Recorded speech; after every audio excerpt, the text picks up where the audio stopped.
Hi, everybody. My name is Ellen Deleruyelle, and I am a nurse, and I work in the Living Donor Office at Michigan Medicine. And I'm going to be going over some facts and myths of living kidney donation. Some other team members in the Living Donor Office are Chad, Kelly, Deb, Rachel, and Angela. So, although the decision to become a living donor involves careful consideration, being a living donor offers recipients an alternative to waiting on the National Transplant Waiting List for an organ from a deceased donor. So, today I'm going to talk about Living Kidney Donation Program at Michigan Medicine. I'm going to go over some facts and myths of living donation. I'm going to talk a little bit about the National Living Donor Assistance Center, and I'm going to talk about the living kidney donor process at Michigan Medicine. So the number of Michigan residents waiting for a kidney transplant as of December 2020 was over 2,000 people. That number goes up to over 99,000 people nationwide. Since 1964, U of M has completed over 7,000 kidney transplants. Michigan's largest pediatric transplant center is Michigan Medicine, and there's organ matching software was developed at Michigan Medicine to pair kidney donors with hard to match recipients. This slide shows the number of kidney transplants completed at Michigan Medicine from the years 2016 to 2020. So the first set of bar graphs are the total number of transplants completed, and then the remaining bar graphs are the type of transplant. So they were either from a deceased kidney donor, a living related kidney donor, or a living unrelated donor. So in 2020, we completed 192 kidney transplants. 136 of those came from deceased kidney donors. 18 of them came from a living related donor, and 38 came from a living unrelated kidney donor. So this just shows the number of transplants completed and where the transplants, what type of donors the transplants came from. So now I'm going to start with some facts and myths of living donation. And our first myth here is that living kidney donors won't live a healthy life with just one kidney. So the fact is that you can live a healthy, normal life with just one functioning kidney. That kidney that remains can take care of the job that both kidneys did. Another myth is living kidney donors don't choose which person that they want to donate their kidney to. Well, the fact is donors do choose if they're compatible, and this is called direct donation. If a donor and a recipient are not compatible, Michigan Medicine does offer the option of paired donation. And I believe paired donation was discussed in the previous presentation. Another myth, living kidney donors live a shorter life.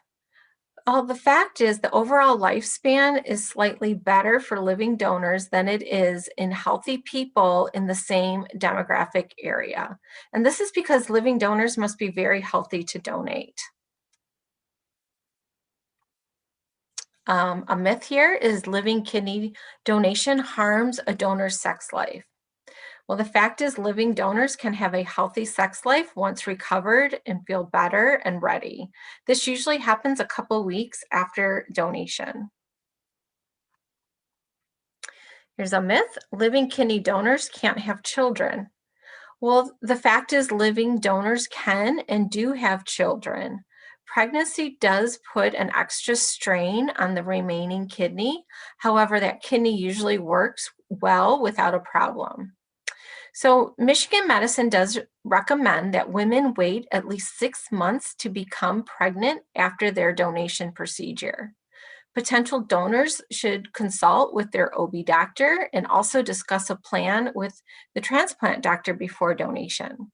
So if pregnancy does pertain to the potential donor, this topic is discussed during the evaluation process.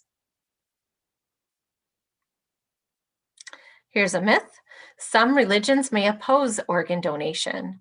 Well, the fact is, organ donation is supported by all religions and it is viewed as an act of charity and goodwill.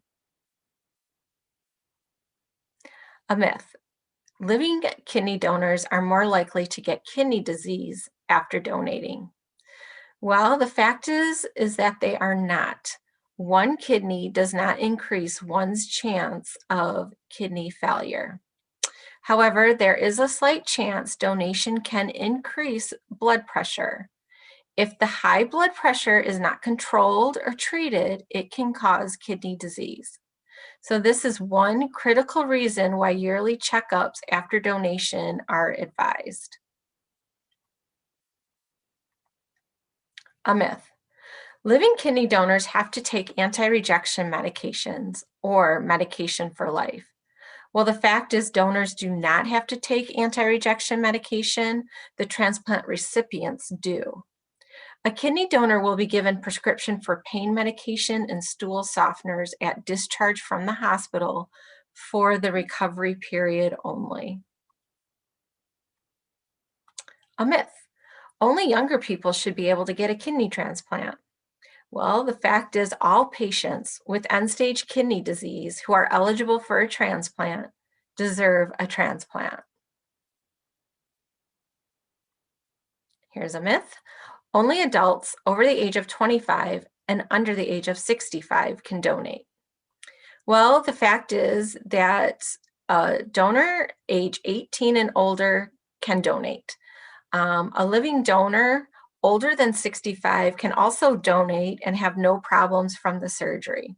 The kidney from an older donor, older than 65, can work very well. People who donate are in good health without diabetes, cancer, heart disease, or kidney disease. A myth. People with high risk behaviors can't be living kidney donors.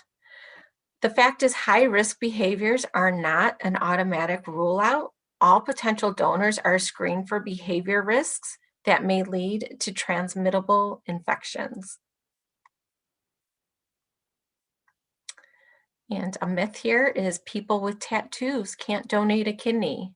Well, the fact is people can donate a kidney with tattoos. The ink has no effect on the kidney. Routine screening ensures that the tattoo has not caused an infection. Potential donors should not get a tattoo because there is a chance of transmitting an infection, and these are donors who are in the evaluation process and moving towards surgery.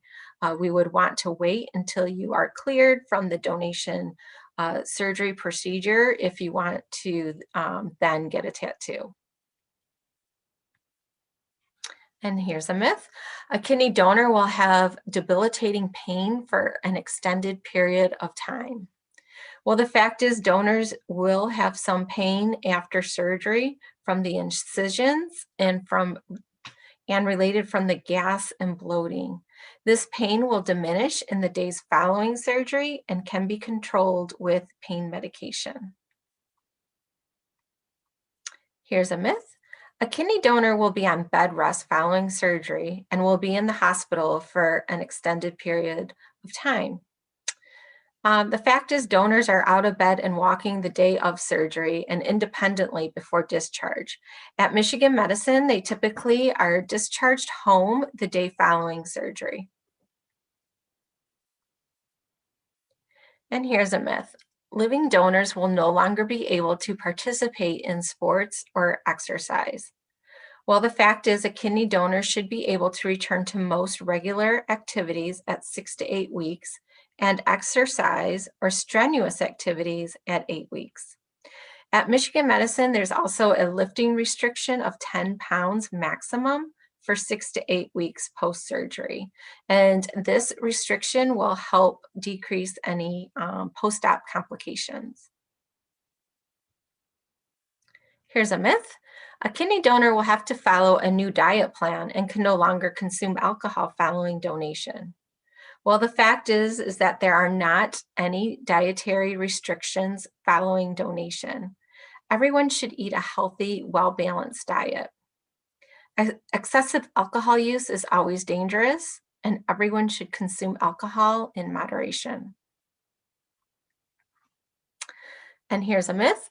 A donor is responsible for the cost of being a donor, or the recipient's insurance is.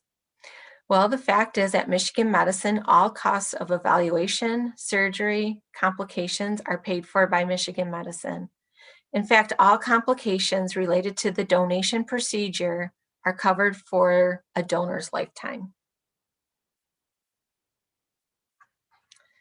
Here's a myth. I would like to donate one of my kidneys, but I won't be able to do that unless one of my family members is in need. Well, the fact is, while that used to be the case, it isn't any longer. You can help a distant family member, friend, or a complete stranger by donating a kidney. All living donors undergo an extensive questioning to ensure they are aware of the risks, that their decision to donate isn't based on financial gain.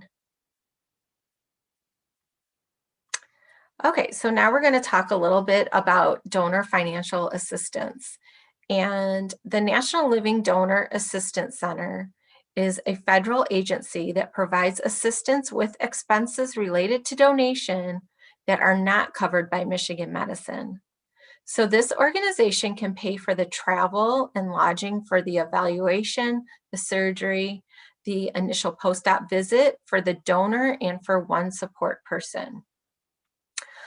Eligibility for these funds are based on the recipient's household income and some other guidelines. And this organization was established to provide greater access to transplantation to people who want to donate but can't afford these above expenses.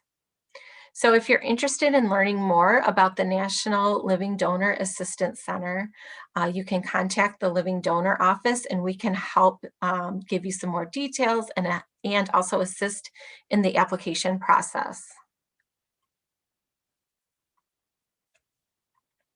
So the process to become a living kidney donor, only potential kidney donors can contact the Living Kidney Donor Office to begin the process.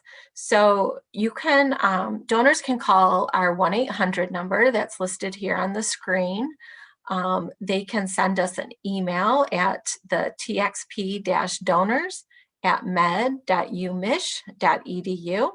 They can also visit the Michigan Medicine Transplant website, and there is an online form that you can just put in your name and your phone number and email address, and then that form will come to the Living Donor Office, and then we can contact you to start the process. So that, again, that online form is found on our website. There's also a QR code here on the screen for that form as well. So steps to living kidney donation. So we just talked about the first step is to contact us. The second step then will be to complete an intake to determine if a donor can proceed with a workup. This intake is like a screening, and it gives us some information as to how to proceed with either testing or a formal evaluation at U of M. The formal evaluation, it consists of being evaluated by physicians, a kidney doctor, a surgeon, a social worker, nurse, and a dietitian. And then once the evaluation is completed and all of the testing is completed and accepted, then we move on to being cleared for the donation procedure, cleared for surgery. We are able to work with people who live outside the state of Michigan. Depending on which state the donor lives in, we can partner with their local transplant center to assist in the evaluation process. Or sometimes the donor does have to travel to Michigan Medicine to complete the evaluation process. So it kind of depends on where the donor lives and how we proceed with the evaluation. So this is something that can definitely be discussed more with one of the coordinators in the donor office. We also have a group of volunteers called peer mentors, who are people who completed the living kidney donation process at Michigan Medicine, and they are available to discuss all aspects of their kidney donation experience. So they are willing to share their story and their experience as a kidney donor that completed the process at Michigan Medicine, and they offer a great perspective for our potential donors. So donor safety at Michigan Medicine is our number one concern. To be approved as a donor, the committee must believe that the donor will not be negatively impacted. And we look at the donor from all aspects. We evaluate them physically, socially, emotionally, and financially. So the multidisciplinary team that completes the evaluation really wants to ensure that all donors are going to be safe after donation. So, some final facts of living kidney donation. First of all, there is no substantial greater risks of health problems if a healthy lifestyle is led after donation. Not being compatible with your recipient does not mean you can't help them. Paired donation does allow for a transplant to occur. And living donation ensures that a transplant can occur, and it opens up a place for someone else on that waiting list. In addition, living donor transplants are better than deceased. The length of time that the transplanted kidney will last is typically longer with a living donor. The operation is planned, and the wait time to transplant is shorter. But it's important to remember that transplant, either living or deceased, does provide improved quality of life compared to dialysis for most patients. So this concludes my portion of the facts and myths of living donation. If you have any questions on the information that was provided today, please let us know. Thank you again very much.